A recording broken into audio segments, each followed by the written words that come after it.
Hi, sir. Hey everybody, Rick Barry here along with my sidekick, Cyrus, Saatsaz, the Surfman himself. We just got done doing his little show, Hooked on Warriors, and talking about just an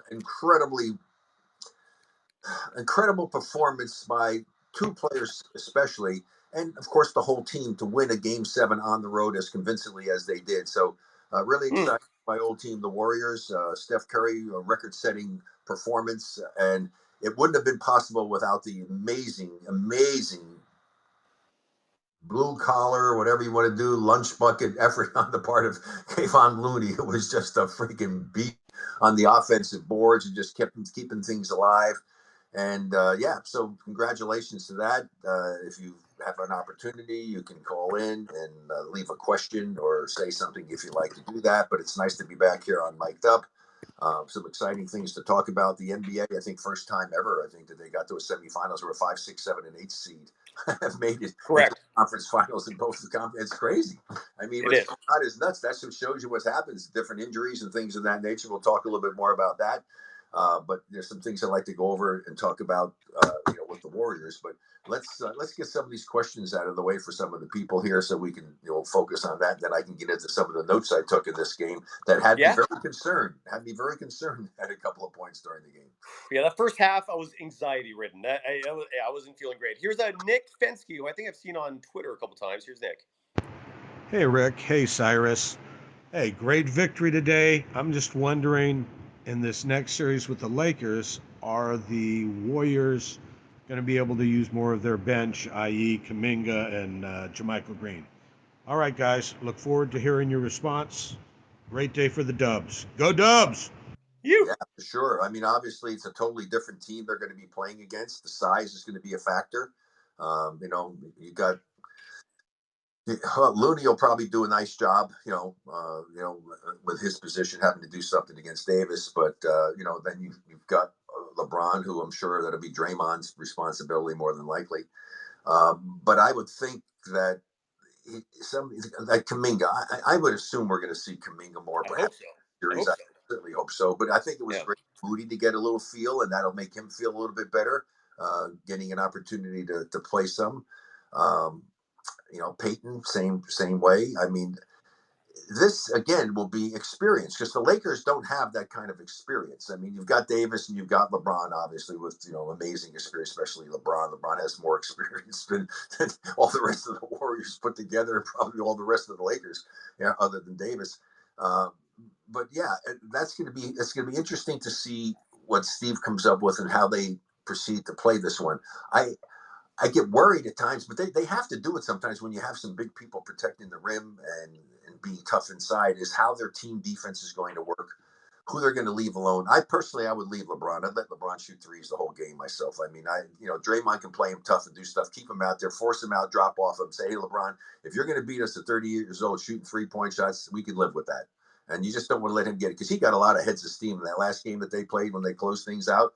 I mean, he was like a freaking runaway freight train. I said, "Oh my God, you don't want him running into you." And he really made an effort to get to the basket, and a lot more than I remember seeing him in a lot of playoff series. So make him beat you from the perimeter. There will have to be different rotations and different people, and that's where a coach comes in. The coach has a feel for his players and what the situation is. If you had told me that Kuminga would never even play, I don't know if I would have thought about that. When I saw Moody come in some of these games, I said, what? I mean, this guy's buried on the bench, and all of a sudden he's putting him in a huge playoff series. So, yeah. And then I can't imagine they're going to shoot so poorly from the free throw line.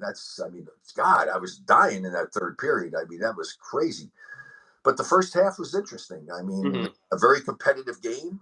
A few things that happened that I thought, I thought the Warriors are going along doing pretty good. But here's something interesting. Watch next games and see. 4 of the first 5 shots the Warriors took in that game today, 3-pointers, no one anywhere near the basket if they missed. Those are not the kind of shots I don't think Steve Kerr wants these guys taking. 4 out of 5, the first 4 or 5 shots, nobody under the freaking basket. And they really weren't making them early on either. So that didn't help a lot. I mean, and then they still were right there. I mean, they were still right there. And then when the score was close at the end of the thing, Peyton missed that layup, which really hurt. And then he committed a foul, which unfortunately, they didn't get the free throw. But little things like that hurt them. Then I thought that Peyton's offensive interference took another basket away. That ball was going in the basket. And he winds I up remember that. Yeah. and Yeah. that hurt on the first possession of the second quarter. And then he picks up his third foul early on and winds up going to the bench because he is effective defensively. He makes guys work harder. He's by no means a stopper, but you're going to have to work way harder with him guarding you than perhaps someone else. And I think that's what Steve was looking for in a game 7, trying to get his better defensive players in there to try to make it a little bit more difficult for Sacramento. But Sacramento, did a nice job, but neither team shot the ball all that well. Low 40s. Low 40s, not super from the 3-point range as well, because these are two teams that could shoot 40% from threes on any given night. And so the importance of the game, I'm sure it had some factors. I don't know if the guys in Sacramento will admit it, playing in their first ever playoff series for some of them and having to play in the game 7 and have it be a close game at halftime. And then you got to come out in that second half and try to do that all again because you had a 1-point lead. I guess it was a 2-point lead. I guess it was at the end of the half. Anyway, it was fun to watch, and I really did think it was going to be one of these games that whoever is able to get a little run at the right time, it was going to be cat and mouse, as they say, the rest of the way. I did not, in my wildest dreams, expect the Warriors blowout. Did you? Did I what? I'm sorry. Can you repeat that again? Expect a blowout? I've never in my life expected a blowout. I hope for it, but I also expected the series to not go 7. I still will go to the grave believing firmly that if Steve Kerr had played some of his bigger, more athletic players, Kuminga, JaMychal Green, who I thought had a solid game 3, even Anthony Lamb had a great game 3. I really do believe if he had gone to some of his size, because what I was saying on Locked On Warriors before you jumped on, Rick, is a lot of people seem to forget a very basic concept in basketball, which is if someone is 3 or 4 inches taller than you, it's a hell of a lot harder to make a shot when they're trying to block you versus someone who's your height or shorter. And there's a reason why the Kings were shooting lights out most of the series. They had little midgets guarding them, basically. No offense. I'm sorry if that's the improper nomenclature, but they had a lot of little people guarding them. Shorter people were what? Yeah, little people. My point is, I hope they're not going to survive with that kind of small ball against the Lakers. I'm very confident of that. But I did not expect a blowout. That surprised me for sure. Yeah, that's definitely true. Let's get some more questions so we can. Yeah. Here's Taylor. You always pronounce his last name better than me. Douvikas, huh? Douvikas? Huh? Taylor Yeah. Douvikas. Hey, Rick. I got 2 questions for you. First, where do you put that Steph Curry performance in all-time playoff performances? And then secondarily, looking forward to LA, how do you think the Warriors are going to deal with their size as they're a lot larger than the Warriors? Yeah, obviously we just discussed that part of it. No question. That's always going to be a major factor. I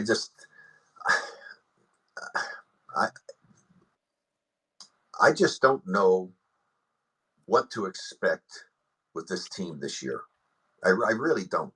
I mean, they showed you what they're capable of doing in game number 3 when they had gone out. I told you before, Cyrus, I thought that was a pivotal game for the Warriors. Agreed. I think that was a game that gave everybody on the team confidence that they could go out and play as well as they played and win that game without Draymond Green. Agreed. And psychologically, it's so important. The mental part of sports or anything you do in life is so critical. And it comes down to what I talked about. It's confidence. Mm-hmm. You have to believe in yourself. You really, if you don't believe in yourself, and you do something spectacular, you're lucky. Okay, you just got lucky, because you could have just as easily been a dog out there. I mean, and that's what it comes down to. So I'm excited to see what the Lakers are going to do against the Warriors and what the Warriors are going to do against the Lakers. I mean, it's the old rivalry back when I was there. That was the big deal, right? The Warriors against the Lakers. And so we're back to one of the old rivalries that existed for a long, long time in the early days of the NBA after Philadelphia came out to the West Coast. So right, going to get that again. We had it for a lot of other years. And so this will be a fun thing to see how it plays out. But the beauty The beauty of this is that the Warriors now have home court, which is massively huge, I think. So Right? I mean, so they need to take full advantage of that and get agreed. that victory in game number 1. The worst thing Agreed. that have happened to you, just like right now. I mean, I think the Knicks put themselves in a hole. I mean, losing their first game at home. I know Randall wasn't there, but so what? They didn't have what's his name, Tyler Hero and stuff, and so that's Right. them as well. So that's just a team coming off of a big series win against the number 1 seed. So they're rolling, and they got behind and doing it. And look, to their credit, they fought back on the road. He came back and won the game handily, which surprised me again. I mean, you're at home, and that's why the Knicks have to feel really bad. That's a tough way to lose, especially when you have control of the game. You blow a nice lead and wind up getting your butt kicked pretty convincingly, and now you don't have home court anymore. So And that's a difficult situation, and you don't want to put yourself in those difficult situations. As a coach, you don't want it to happen because you know that not every one of your players can deal with that in the right way. right. And so, man, that's for the Warriors. I'm sure that's what Steve is concerned about, and he's going to know the importance of it. Guys, we got to go out and take care of business. This is what we got. We played. We got the home court. Let's go do what we need to do. I don't expect it to be a bad game for them because they had a bad game, a really bad game in game number 6, which I was very disappointed in and shocked, to be honest with you. Yeah, me too. That was ugly.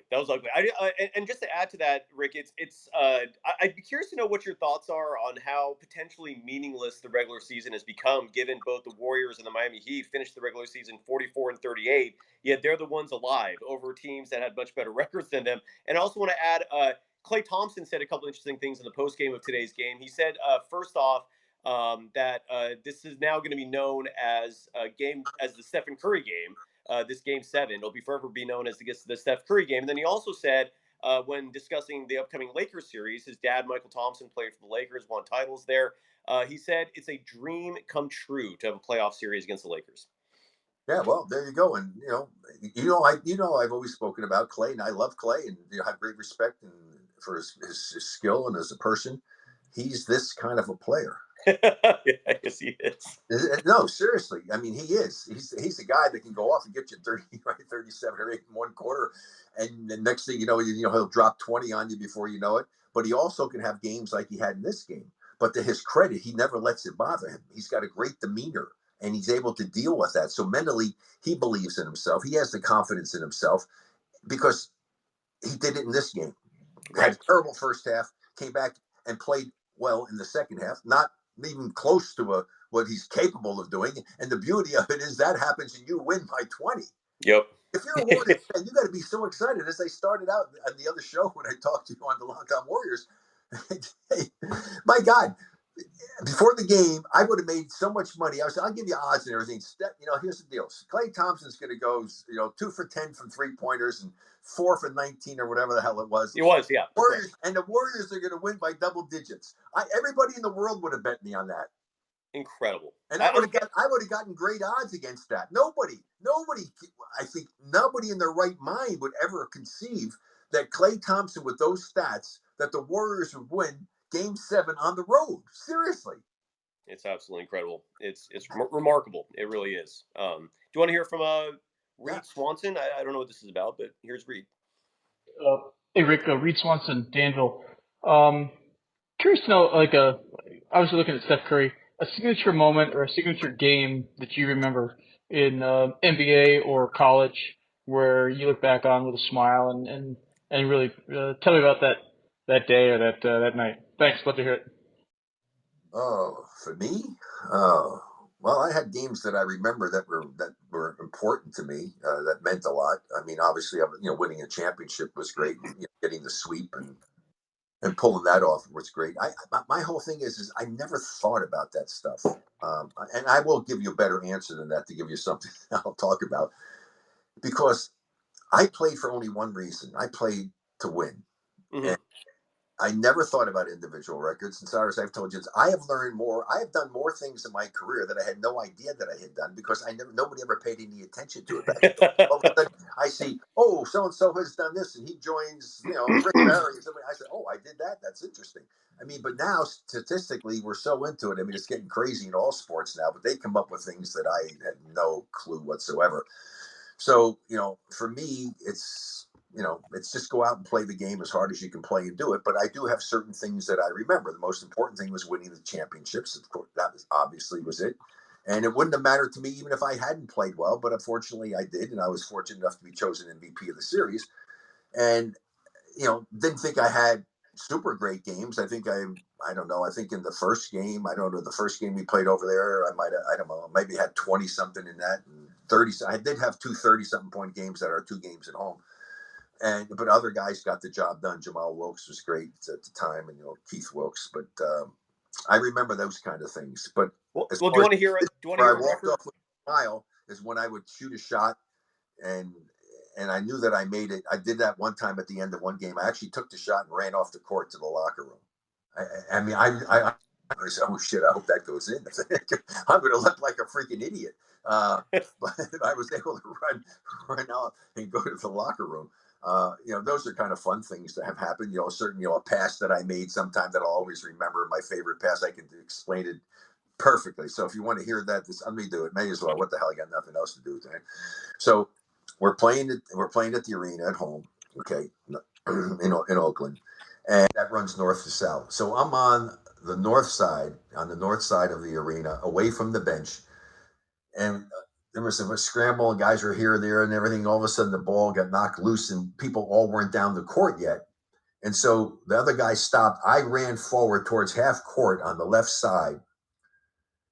As I ran to Smith, running down the far sideline in front toward our bench, towards the basket, and there weren't other people back. So I ran over, I bent over, and like a football center, I hiked the ball through my legs with 2 hands and threw it perfectly to the side of the basket on the left side for Phil to catch it and get a 2-hand dunk. So, incredible. I mean, I could probably be out there and throw that pass 50 times and never do that again. But, stuff like that is what, it's embedded in your mind. That, along with the bad things, I can tell you all kinds of stories about the things where I screwed up and this didn't happen. We lost the game because of it. I can tell you about that. The other one I remember that was really I was proud of doing, 2 other things would be in Chicago. I think I still have the record for the most assists by a forward in a game. I had 18 assists in Chicago on the road, and I always like to joke and say that if we were at home, I probably would have had at least 20 because I'm sure that the statisticians there screwed me out of a couple assists. and then the other one was when I played at home early in the year. And I think I actually played at the old Civic Auditorium where the game might have taken place. I know, but I had 25 rebounds in a game against Wilt Chamberlain. Luke Jackson was their front line doing that, and Billy Cunningham.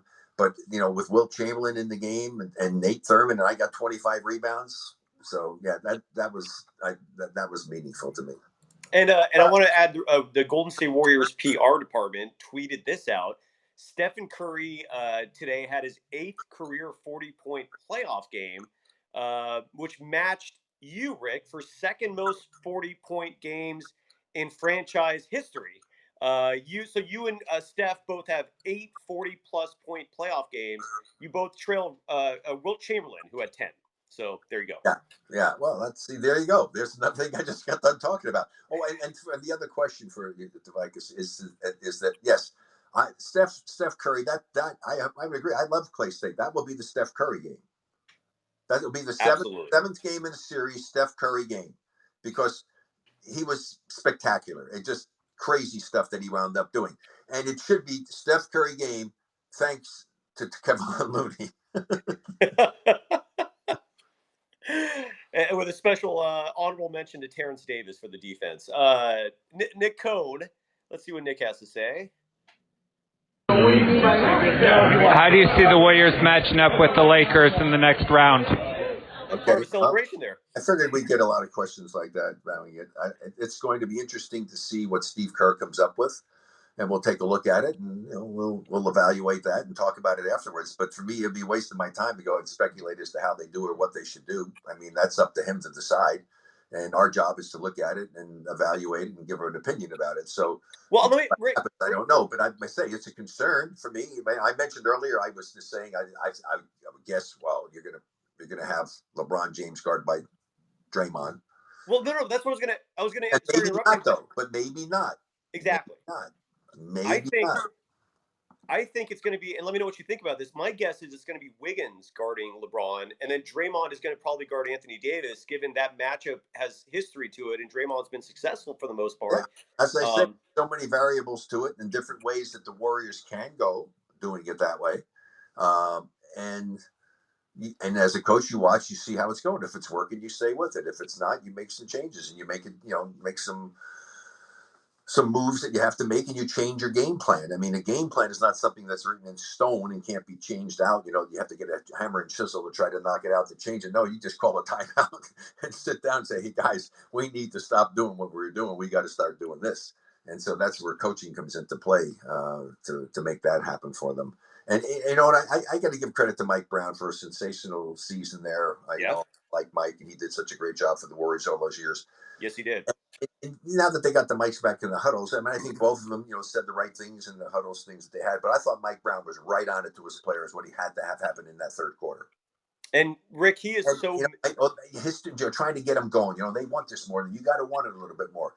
My thing to them is that they're out hustling us. I don't know if I would have said it. I would have said they're out hustling us. Guys, you got to believe in yourself right now. We got here because we're a good basketball team. We've been in this situation before. Let's go out and do it. But he needed to try to get these guys going again because they were definitely in a funk at that point. And they hung a little bit, for a little bit. They still hung it all, but they just couldn't get it done. And the Warriors just were too crazy. And those offensive rebounds killed them. You can't give teams second and third chances, especially the guy who's getting the extra chances, Steph Curry. And that was a huge part of Game 6. The Kings had 18 offensive rebounds to 11 for the Warriors, and the Warriors solved that today. It was huge. You're right. They had, they had so many offensive rebounds in the third quarter. It was ridiculous. Let me see. I get to go back to my notes that I had over here doing it. Yeah, that was nuts. Wow. 13 offensive rebounds they had with 4 minutes to go in the third quarter. Yeah, they finished with 18 to 11 or 14 to the Kings. So yeah, but it was like they had them all in the third quarter. I mean, that was crazy what happened in the third quarter. It was so crazy. That was you want to talk about a roller coaster ride of what the hell was going on. They could have blown that game open. So difficult. Oh man. So, but Steph was just incredible. His floaters. I mean, he makes that look like an easy shot. If you haven't played this, folks, that is such a freaking difficult shot, and most of his were swishes. I mean, I know. I just shake my head in astonishment when I watch it. It was really crazy. But Looney's so crazy off the boards, and to give him a lead and get him back up to a nice lead. I mean, he got 2 offensive rebounds in a row, and then we missed the free throws, of course, and we could have had a much bigger lead. I think that was at 71-64. And then he gets 2 more offensive boards after that at the 5:20 mark in the quarter. And then Wiggins misses some more free throws. He was only 2 for 6, I think, in the third quarter, and that hurt a lot.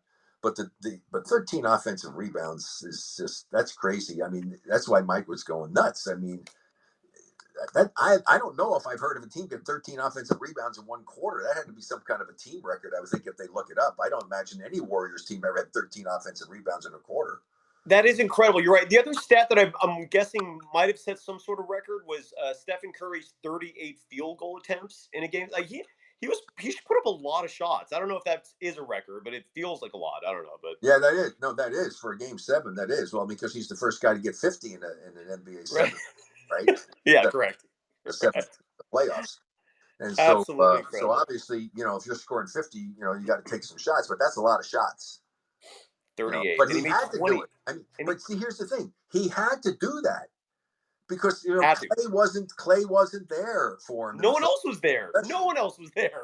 Well, Clay did much better in the second half. Yeah, He hit a couple big threes and hit the other 2 and had some free throws. So I think he scored double figures in the second half, which he needs to do in both halves, obviously, and sometimes way better than that. So yeah, and we haven't mentioned. I guess we can hear from someone else first, but I was going to say we haven't really mentioned Andrew Wiggins, and I know that I talked about him missing his free throws and stuff. Oh yeah, but But him in the post, like that's a part of his game that I don't think when he was in Minnesota you saw much of, if at all. And now you're seeing him in the post just eating people up, simple, just little touch shots over other individuals, Yeah, smaller great players, footwork. Yes, great footwork. great footwork, and because De'Aaron Fox oftentimes was guarding him, and he just started backing him down and wearing him down, and I just love seeing that as well.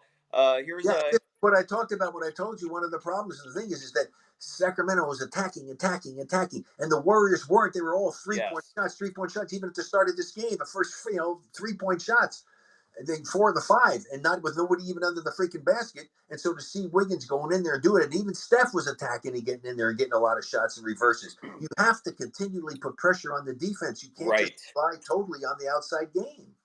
Absolutely right. They had 25 assists today. They did. You saw the ball move a lot, and that was huge. I thought. Here's ASD Films. Yeah, I just want to see where you rank this on the top series, of all time. Because I know it doesn't feel like it, but you really break it down that the reigning champs lost 2 in a row in sack for a team that's terrible on the road to come back and win 2 games on the road to close it out in Game 7 with an amazing performance by Curry. I mean, this has to rank in the top 10 best series of all time, if not higher, if you start watching the replays and thinking what really happened in these last 3 games. Well, if you take it and compared it to Game Sevens in playoff series, it certainly would have to rank up there for a tremendous performance, especially if you're going to compare it to other defending championship teams. And I don't even going to think about being the person to go look for all that stuff on the internet, but it's out there. I know it is. So I would say that that's probably a good thing. Can't imagine there were too many games by a defending champion to be able to pull it off, and to pull it off the way they did, Mm-hmm. a dominating fashion in the second half. With a team that has struggled all season long and had already blown one opportunity in Game 2 to win on the road, and then found another way to come back and to get a victory, and then stinking up their own court in the Game 6 where you could have closed it out. That Uh, was brutal. that was a real roller coaster ride, I'm sure, for everybody involved. I know as a fan, I'm looking at it. Oh my God. It was like all of a sudden we could say, they becoming Jekyll and Hyde. I don't know what team. Somebody asked me today, or I said, I don't know what team's showing up tonight. I really don't. I said, I believe that the pedigree in them and the experience that they have, that the right attitude of the players, that team is going to show up. Now, whether they play well or not, you can be totally mentally ready to do stuff, Cyrus, and stink. I mean, just like I never judged what I was going to do in the game before the game, and I'm shooting. I can't miss. This is awesome. I go out. Hey, I can't put it in the ocean. Yeah, Other yeah. games, God, guys, what the hell? I can't make a shot. Next thing I go out and everything I throw up is going in there. So you just don't know in the game of basketball, and you can't judge it on that. I would have so many guys, especially back in New York. Hey, Rick, how you feeling tonight? Because they're betting on points in the quarter for me and other stuff. I said, hey, it doesn't matter how I feel. It's how I play that counts. And I said, and normally I'm going to play pretty well. That's what I told him, and I left. And so, but yeah, it's an interesting sport. It really, truly is. All sports are that way, but basketball, because it's so quick and it's happening fast, and it's not like you have time to sit around and think about it like in golf or in baseball, even in Right. football. There's so much idle time, right? And even in soccer, unless you're on one end of the field, the other end you can go to sleep. I mean, so basketball, you're always in it. And that's the thing that makes the sport, I think, so much fun to watch and to participate in it for me, is that it makes your mind always be active and be engaged. Just like Uh-huh. fishing. If somebody had told me years ago that fly fishing would be one of my passions in life, that and along pickleball, I would have said, what are you, crazy? Fishing? Come on. You sit there, hold on to a rod or whatever, hope a fish decides to swim by and fish and do it. No, I found something that you have to be active. Fly fishing is an art form. It's a skill. So I worked years and years at it, learning to be able to get my casting down and know how to do it properly. And the better I got at that, the more fish I'm hooking. And so that's what I'm talking about. That's the beauty of being involved in a sport like that. It's not like sitting idly by. You can't do that in basketball. And that's where guys get in trouble. Okay. Watch this in some games, folks. The really smart players and understand when somebody's driving, watch his teammates if they have a wide shot, and see if his teammates, as he's driving and stuff, stand and watch or they move. Now, if they stand and watch with a clean angle to him as an outlet for a pass, that's fine. But if there isn't a clean path and a guy is standing just watching his teammate drive to the basket, your head's not in the game. You're a spectator of the game instead of a participant, because you should be moving to provide a passing lane for your teammate in case somebody comes over to stop him, the big man or whoever. Right. And you know what? You're going to get a lot of shots if you have good teammates when that happens. But you need to move yourself. It's the old adage. They always say defense. I ask kids when I talk to them, I said, you've all probably heard, right? When the ball moves, you move defensively. Your man moves, you move. The ball moves, you move. Well, it's the same on offense. Mm-hmm. You don't just stand there doing your guy. No, you move according to where the ball is and put yourself in an advantageous position. So that's something the Warriors usually do really well. And that's something that's going to be interesting to see whether or not LA does that. I'm really looking forward to seeing the strategies behind each of these coaches and how they approach this. This is going to be a lot of fun to watch this. I really do enjoy doing that. But I still wish I could get a chance sometime to do a game that the game's playing, and you're just like the Mannings get to do in football. Oh my God, would that be so much fun to just talk about what I'm seeing there and have somebody else maybe there that you have some respect for, maybe another player or somebody, and just have that kind of conversation, talking about the game without broadcasting the game, just talking. And you see what was good, what was bad. Oh my gosh, you see that? Oh, I can't believe he didn't do that. There would be so many more things said than watching a broadcast game, because you have the play-by-play guy, then you have the analyst, and he's got to wait for the time, especially when they have two guys working. It makes it even more difficult. But boy, would that be fun to sit down and do that. I would probably only get to do it a chance once, because the NBA would probably, ban me from the air. Oh yeah, it would be illegal. Well, because I'd be talking about all the stuff I talk about here, all of the traveling and the other stuff. I've got some real interesting stuff to talk about, because I had a really lengthy conversation today with an NBA person and stuff about officiating and everything. And boy, did I hear some interesting things there, and now I can understand why some of the stuff happens. So share, what'd you hear? I mean, well, no, but let's talk about the playoffs and stuff right now. Like we're doing, get some more questions and do stuff. All right, here's a Con-so-rad. Whoops. Hold on. Hey, Rick. This is Conrad from Danville. Obviously feeling pretty cool about the results. And I'm just wondering, I remember when I was much, much younger, watching you do something like Stephen Curry, where you were just on fire. Can you share what that feels like and when you know you have it? Thank you. Yeah, that's something special, man. I mean, it is. You do get into a zone. I mean, it's like all of a sudden, it's almost like out of body experiences and stuff. I mean, you throw stuff up there and go, holy shit, how did that go in? I mean, it's just, it's really, it's almost, I don't even know the right word to describe it. It's just an amazing sensation that you have, and the feeling that you have. And unless you've never experienced it, it's hard to put it in adequate words to really tell how special it is. I mean, I don't know if I got enough really great words to try to use to explain. It's so incredible. I mean, it's even everything indescribable. just seems to go. It's like things are happening in slow motion, and everything is right there, and you just feel so good. And it's like when you leave your hand, that sucker's going in. It's just awesome to have that feeling. It really truly is. And Steph gets into that a lot of times. Clay was in that when he got the 38 or something. That's what it's world experience that takes place, that you just wind up doing things that you didn't even realize, and even get, and luck seems to fall your way, like when I made the one shot. How the hell did that go in? I said I was lucky to get it out of my hand. And you see stuff like that a lot in the NBA occasionally and all, but when you're in this zone, those kinds of things can happen. I mean, just everything just seems to go your way. I mean, I've never had it where I was perfect during that time when I'm doing it, but I guarantee you a very high percentage of whatever I did was successful. It's out. So what Steph did today was remarkable. Your video froze. I don't know if it looks like that to you. Oh, there, you're back. Yeah. Lee Stambollis. Oh, actually, no. That's another Warriors Lakers. We've covered that a lot. Here's Jason Pollard. Is this one of the best playoff performances of all time by Steph Curry? Oh yeah, we talked about it. Of course it is. Nobody's ever scored 50 points in a game 7, I think, in an NBA playoff. That's the stat I heard somebody was talking about. So that's pretty special. And my wife was always saying, "Why is he still in the game? Why if you take him out of the game?" I said, "Hey, he's got a chance to get 50." I said, that's pretty special. I mean, because I'm not one doing it I didn't do it because I didn't know it was a record. but it's just I didn't either. cool number. Yeah, I just didn't either. be able the fact to say in his career he scored 50 points in a playoff game in the game 7. I said that's a kind of cool thing. Well, obviously it turned out to be a really cool thing. Nobody's ever. So I'm happy that he got it. And what what's crazy too, Rick, is this Warriors Kings series is drawing audience numbers that are the largest in over 20 years. People love watching the series, and I'm glad. I hope that number continues today, because I hope if you witness this, you witness greatness.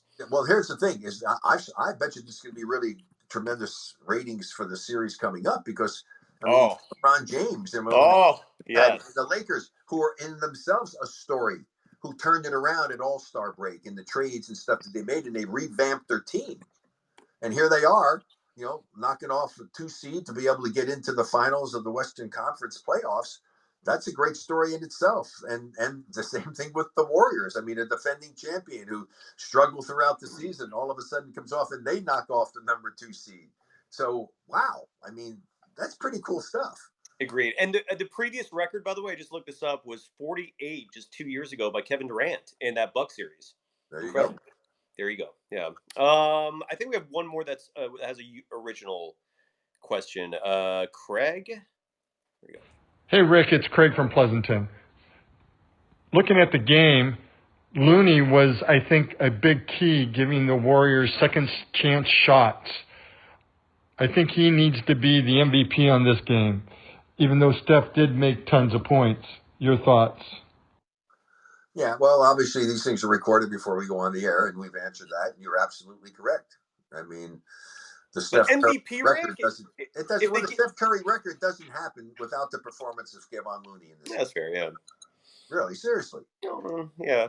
I'm not saying that he would be the MVP of the game. Steph Curry. I mean, it was unbelievable. But certainly, as I said, it's the Steph Curry show featuring Kevon Looney. So that's kind of what it was. And it was Looney has how his game has grown every single year. He's shown progress. Kudos to Kevon Looney, because he's phenomenal. Well, I toot his horn for years. You have been correct. You're absolutely right. For years, I keep telling you, that guy, one of the most underrated guys who's kind of overlooked all the time, is Kevon Looney. I said, I'd love to have a whole bunch of Kevon Looneys on the team I was coaching. I mean, a guy who goes out there and gets his job done. I mean, he's amazing. I've never really had a chance to meet him and do something, but I hope I do have him, because I want to tell him in person how much I respect and admire him as a player. I mean, my God, this guy is a coach's dream. It's just a coach's dream. I want to shake his hands just to feel what those hands must be big, and just I feel like they're calloused probably. I mean, those hands were just grabbing rebounds from bigger people today. Impressive. Absolutely impressive. The thing I love about him as much as the same thing is he just goes out there and gets the job done. Yes, he does.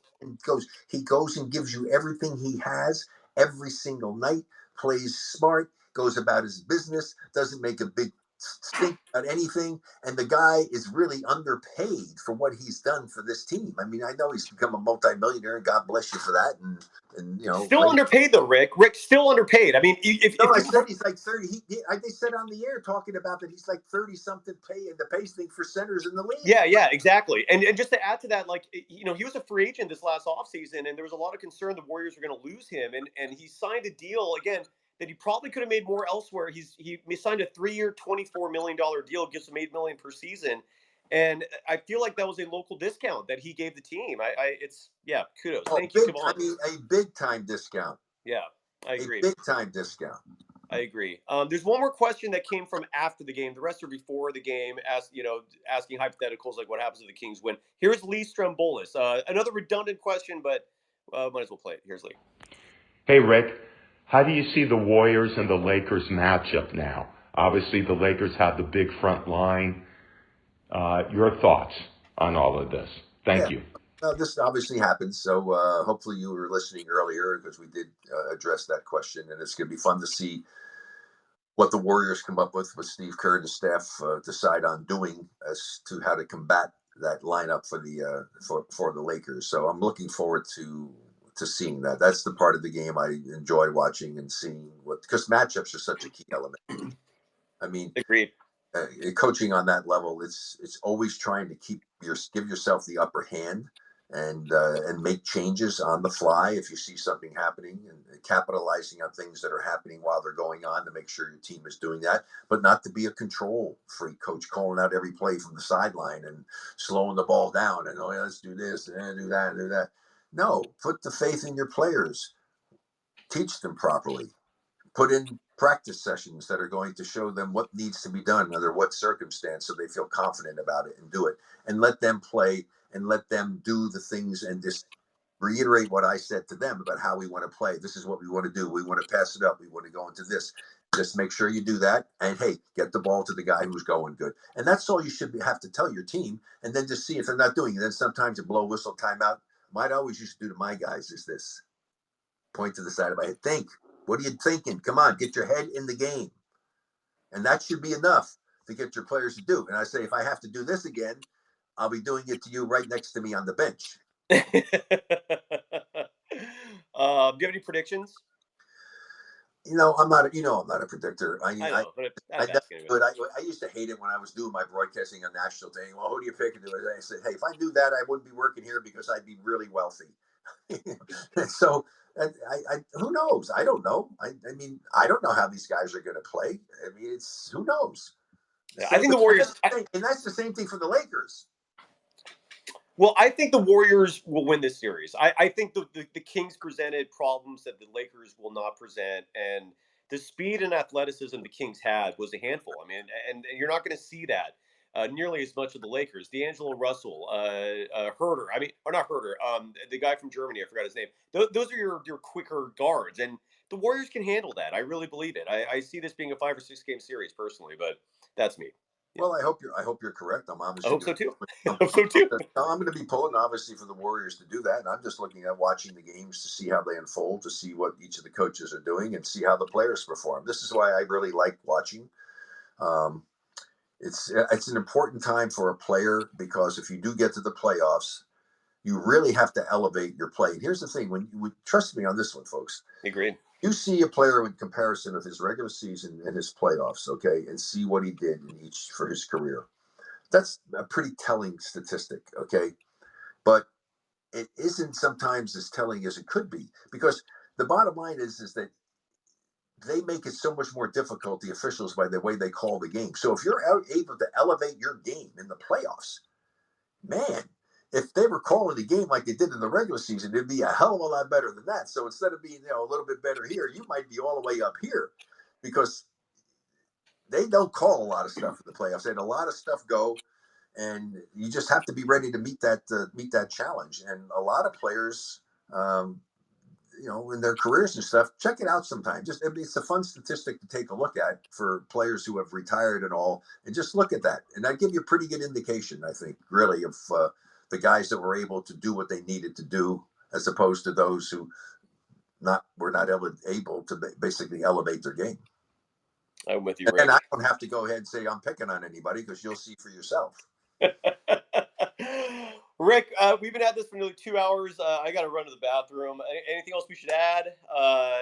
No, my thing is that just really quickly for what's going on in the other series, I'm really looking also forward to see what happens with Boston and Philadelphia and whether Embiid is impaired by his, having to wear a knee brace or what have you there, and to see how Brown and Tatum perform as we go on, because they really hurt their team in the finals last year by turning the ball over. And I still see a tendency for both of them to do that. And it's going to be interesting to see how they deal with it. The other thing is to see what Boston decides to do with Embiid. So I'm looking forward to that one as well. And Miami did what they needed to do. The Knicks might be in a little bit of trouble.